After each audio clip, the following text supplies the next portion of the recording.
Welcome to the Minnesota Twins franchise, everybody. My name is MrHurriicane. It's episode 41 of the series with this season winding down. As we've seen recently, the Twins themselves have not played very well, but their minor league affiliates have had some success. With the Twins falling out of the playoff race, we're going to switch gears today and spend the episode with the Chattanooga Lookouts, who are in the AA playoffs and were so dominant in the first half of the season. I've sent down a couple of our key minor league players that played at AAA as well, because I want to see them play here in this playoff action.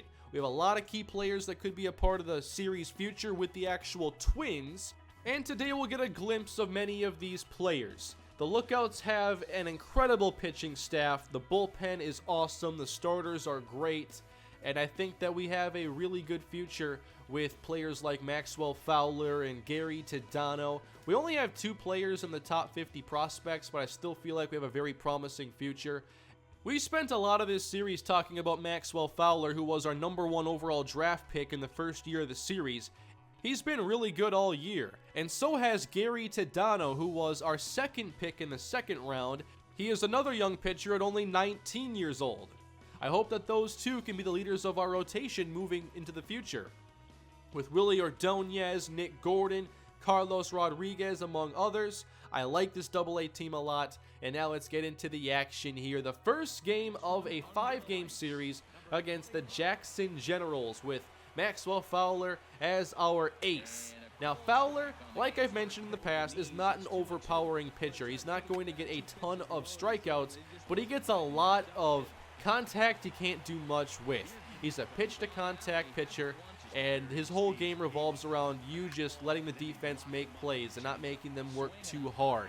Here's a couple pop-ups in the first frame as he shuts down the Generals with ease. Now here's Carlos Rodriguez, who has been our leadoff hitter for a lot of this season. He's 21 years old, one of our late-round picks in the first year as he goes up the middle, and a phenomenal play at short will take away a potential infield hit. Now here's Nick Gordon, who has played at AAA all season, but I wanted to see him here in the playoffs. He hasn't hit as well as I hoped he would in this series, but we're going to stay patient and hope that he can become the second baseman that this team needs for the future. There's a very good chance that he competes for the starting job at spring training next year. Here's Willie Ordonez, the 19-year-old infielder who had led the team in average all year, got hurt, came back, and was back to his old self. Here's a hit down the line to the wall as Ordonez digs for second, and he's in with the 2-out double. Ordonez is this team's best hitter. Then it's Chuck Bearden, the switch-hitting center fielder. And Bearden goes down on the curveball that, if we had caught up to, could have been gone. Fowler now in the second frame as the batter falls behind 0-2 with 2 down. Fowler gets the ground ball hit sharply to short, and the play is made. Solid start for Maxwell Fowler. Now the offense with Richie Fish, who gets a pitch right down the middle, sends it into center with a slow roll, and that's our second hit of the game. Up next is the outfielder, Alex Kirilloff, who didn't hit as well this year as I had hoped. I thought he could make his way to AAA, but that never happened. He does reach base here, however. 2 aboard. Here's Stuart Baines, the catcher, going into the dirt for this one, and he misses wildly. We leave 2 on base. In the third, Maxwell Fowler just trying to stay consistent, but this is sharply hit into the outfield. The first hit off of Fowler. On the next pitch, the runner goes with a sharp line drive into left. 2 aboard now as Fowler tries to get out of this little jam. Runners at the corners with 1 down. There's a fastball in at 92. Then he follows it up with that sweeping curveball. Strike 2. And then grounded softly to second. And they can't quite turn 2 here with good speed coming out of the batter's box. So 1-0. Fowler would only allow 1 in that frame. Let's go bottom 3 now with Nick Gordon back up for the second time as he fouls off a fastball that he could have hit pretty well, but then goes to right field with a sharp single. Hit the ball well in both of his 2 at-bats to start the game. So here we go with Willie Ordonez. Right field, down for a hit, 2 aboard for the Chattanooga Lookouts. Nothing too flashy here. There isn't a lot of power down at AA. And then a ground ball to second. We hit it pretty hard, and that allows them to turn two and end the inning. We go on to the fourth. Maxwell Fowler, fastball in there. Very good control on his pitches, and then he gets a strikeout here with the slider right on the outside corner. At AA this year, Fowler pitched 81 innings and had 52 strikeouts. So you can expect a few here and there. He gives up a sharp single to the right side again, base hit for the Generals. Then with two down, grounded to Gordon. It hits off his glove into the outfield. That's an error charge to Nick Gordon as the inning continues. Fowler trying to get the last out. The sinker is there low. He gets ahead 0-2. And the fastball on the corner. He'll probably get a lot of his strikeouts looking thanks to his control, but typically not a lot of swinging strikeouts for Maxwell Fowler. Bottom four looking for some runs. We have Richie Fish at bat again, who gets his second hit of the game. Lots of sharp singles in this one as we go to Alex Kirilloff, 2-2, and he's going deep to left on a line, and it's down for extra bases. However, the Generals get it in very quickly, and Kirilloff is thrown out at second base. You don't get a hit like that and expect to only get a single. We can't get Fowler that run, and he pitched at AA this year with a 1.78 ERA that was only good enough for a 5-4 record. He just wasn't getting any support. He does get another strikeout, however, there with that last slider. Very good work by him. Bottom five now, Stuart Baines into left, and it's taken away. Another great defensive play. That left fielder definitely shining, but he gets hurt on that dive. Then it's Carlos Rodriguez back to the top of the order, and this sneaks through the middle for another lookout hit. We got plenty of base hits in this game. It was just all about getting everybody around. Gordon strikes out looking here, and Rodriguez, just ahead of the throw, does swipe second base. A base hit could bring him around. Willie Ordonez at bat, staying patient. Gets ahead 2-1, and lifts one to center. Fly ball routine, it is caught. Lookout, still can't get on the board. Into the sixth with the Generals leading 1-0. Fowler falls behind, but then a fastball and an awkward check swing. He follows that up with a sweeping curve for another strikeout, this one of the swinging variety. Two down, looking for 6 solid frames. 1-1, slider fouled off, and then Fowler with 2 strikes. Sinker low. I think he got a strikeout with just about every one of his pitches in this game. Lookouts, can you score some runs, please? Here's a lifted fly ball down the line, drifting into the seats. Then Fish from 0-2 works the count all the way back full, and then busts his bat on the inside pitch, popped up and caught. Into the seventh, we're still down 1-0, and Fowler comes out of the game for Andrew Faulkner. So Fowler was in line for a loss if we couldn't fix this. Grounded to third base. No problem there. Looking for a 1-2-3 inning. Faulkner, splitter up, doesn't get the call, but the fastball on the outside does. 1-1. There's a fastball fouled off. And then the 1-2, splitter up and in, gets the swinging miss. Bottom of the 7th inning now. Lookouts have 8 hits and no runs. Pitch low in the dirt, easy take there for Kirilloff. Then the 1-0 is golf deep to left, and this will get the Lookouts on the board. A line shot the other way from Alex Kirilloff, and this game is tied up. Fowler now cannot get the loss after only allowing 1 run. We hit the ball pretty well, but that was the one that really counted for us. Kirilloff 378 feet. And let's watch this one more time. I didn't think it was going to go over the fence off the initial hit, but it just kept going, and these fences did seem to be a little bit shorter than Major League fences. That took the Generals pitcher out of the game as well, so both teams go to their bullpen. And this pitcher right here, he has a nasty slurve that I was not prepared for. Stuart Baines is up, and he just keeps throwing that slurve at him. Saw it a couple times, hoped to adapt to it. There's one to look at again to gauge the break. But then with a 3-2 count, he strikes out Baines. I didn't enjoy facing this pitcher at all. In the 8th, Faulkner continues, and there's a fastball on the inside. 0-1 from Faulkner down the line, and that's going to be a base hit. We do keep it from being 2 at least. Here's the next batter. Faulkner gets ahead. 0-2 here with that splitter again. And then the 0-2 pitch is hit the other way. Good inside-out swing. 2 aboard now for the Generals. And it's time for Faulkner to exit the game for Wilmer Font, who is part of the Yadier Alvarez trade we made back in year 1. He's 27 years old, and now looking at a sacrifice situation. They do get it down here, a successful sacrifice, and maybe this wasn't the right call, but we do get the out at second. It was risky and probably unnecessary, but it kept the double play a possibility. Wilmer Font 1-2, then trying to get a strikeout, and he misses wildly, but then gets a jam pop-up, and we'll definitely take that. 2 down, can we keep the game tied? Wilmer Font gets ahead with the slider. Then the 1-2. Font with the changeup on the outside corner. Great work.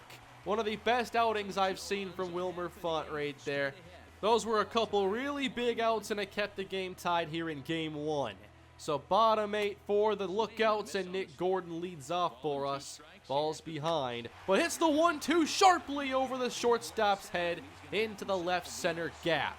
It's cut off, so only a single. But at least there's a base runner. Then Ordonez hitting it hard the other way and takes a slider outside. 2-2. Fastball doesn't get the call, so it's full. The payoff pitch is outside, and Ordonez gets on to first base. We had the same situation as the Generals did. 2 on, nobody out, so we try to sacrifice, but it doesn't work. So with a 2-2 count, Bearden draws this count full. And his payoff pitch is down the line for a hit. Gordon around third base, he'll score. And we had a base running blunder here as Ordonez gets out at second base. It should have been first and third maybe, and a run, but we take the lead anyway. And then Bearden swipes second. He's very quick. With a runner in scoring position, here's Richie Fish. 2 for 3 on the day, and 2 down here in the 8th inning. First pitch of the AB, into center, and it falls in for a base hit, and Bearden comes around to score. 3-1 Lookouts as we turn it over to the all-star Raul Fernandez. He was a lights-out closer for us this season, looking for one more. Soft to second base, Nick Gordon gave us the lead and gives us the first out of the 9th inning. Then a 2-1 pitch to the next batter, up the middle and through, putting the tying run aboard for the Jackson Generals. 2-2 pitch from Fernandez in the air, left center field, and tracked down.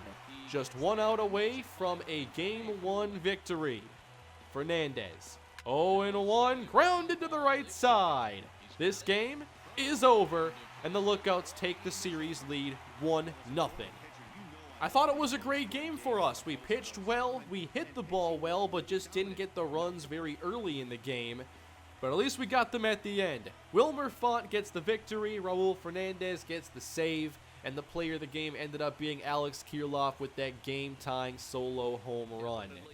I hope you enjoy these minor league games. I think it's a great chance to see these young players that could be a part of the Twins in the future, so leave your feedback down below in the comments section. And now let's get on to the second game of the series. This is Gary Tadano, our second-round pick like I mentioned. He's a submarine pitcher with a lot of velocity and more strikeout upside than Fowler, so you might like his style a lot more than Maxwell Fowler's, who's not a very flashy player, can be really effective, but Tadano, he is much more exciting. He averaged about a strikeout per inning during the season and had a 16-6 record. There's the slider for a strikeout. Now, I had wanted to spend some time with Gary Tadano this season. I never got around to it. When I found out he was a submarine pitcher, I got even more excited. Here you see him overpowering the Generals in the first frame. Tadano, by the way, had a 3.66 ERA on the season, while Fowler had a 1.78. Bottom 1, this is Willie Ordonez dribbling one to third base, and a phenomenal throw gets him out in time. If only Ordonez had a little more speed. Back to Gary Tadano now, who throws a fastball, cutter, slider, and a curveball, so no changeup. Here's a ground ball to the right side, easy play for Nick Gordon. Then with 2 down, a runner on first base. Slider gets a swinging miss. 0-2, and the fastball at 93 miles per hour ends the inning. Now I wanted to get through the rest of these games a little bit quicker, and in the 3rd inning, we got the offense going. Hit after hit. 5 singles in a row, and we end up with 5 runs. Lots of support now for Gary Tadano with a runner on first base here, and he drops in that curveball at 78. 0-2, watch out, slider at the knees, swing and a miss for Gary Tadano. As I mentioned, he's 19 years old, and I would expect him to start next year at AAA. In the 6th now, let's jump ahead. Tadano still going strong, just allowing 1 run. Cutter on the outside, and they don't like the call. It clipped the zone, though. We have a number of exciting pitchers in this organization that are all very young, and I should have been paying much more attention to Gary Tadano. Looking to finish off the 6th, sharply hit. Nice quick play here by Nick Gordon. 6 solid innings. Let's go bottom 6, a little more offense here with Ordonez turning on an inside slider into left field. Just a nice swing here. Really good hit by a great hitter. He's hit over 300 this year. But then Chuck Bearden strikes out. Let's skip ahead again as the Lookouts, just looking to finish off this game, end up with another pretty good inning. An error, a single, a double. They're putting the runs on the board again as they get 5 more. That's a lot of run support for a pitching staff as good as we have at Chattanooga. We win 10-2, taking a 2-game lead and winning the first 2 games at home. Excellent job. We get 15 hits in this game. Gary Tadano gets the win. He throws 6 innings, 8 strikeouts, just 1 walk. Great job by our top 2 pitchers. Both pitched 6 innings, did their job, allowed 1 run. Who do you think has the brightest future, Maxwell Fowler or Gary Tadano? Let's head on to Game 3 now. We're not going to spend much time here. Chattanooga leading 5-0. The Generals just couldn't handle our pitching, and this is Aaron Slaggers, who had the best start of any of our 3 pitchers, as he goes into the 9th inning looking for a complete game shutout. He's still getting strikeouts, over 100 pitches, but does give up a sharply hit single into center, and that would do it for him in this game. Still, 8 1/3 is not too bad. Alan Buznitz comes into the game to close things down, and the circle change finds the corner. 0-2, strikeout 1 more time. 1 out now from a series victory. Buznitz, 12-6, swung on and missed. 1 strike away, and he gets the ground ball to second base. Game over. Lookouts get the sweep, 3-0. That is the dominance I expected from a team that played as well as they did this year. And even down at AA in the opening round, look how excited everyone is for this series victory. Awesome job by the Lookouts. If you enjoyed this episode, I would like to do more with the Lookouts and their playoff run as it continues. I'm not sure how many rounds are in the AA playoffs. I assume 2 or 3, probably 3. I think the next is the semifinals. But I'd like to do more. This team is really good. The Twins haven't played as well, so maybe this is a fun way to close out the year. We end up with a break now between our next series as we take a little attention here to the Twins.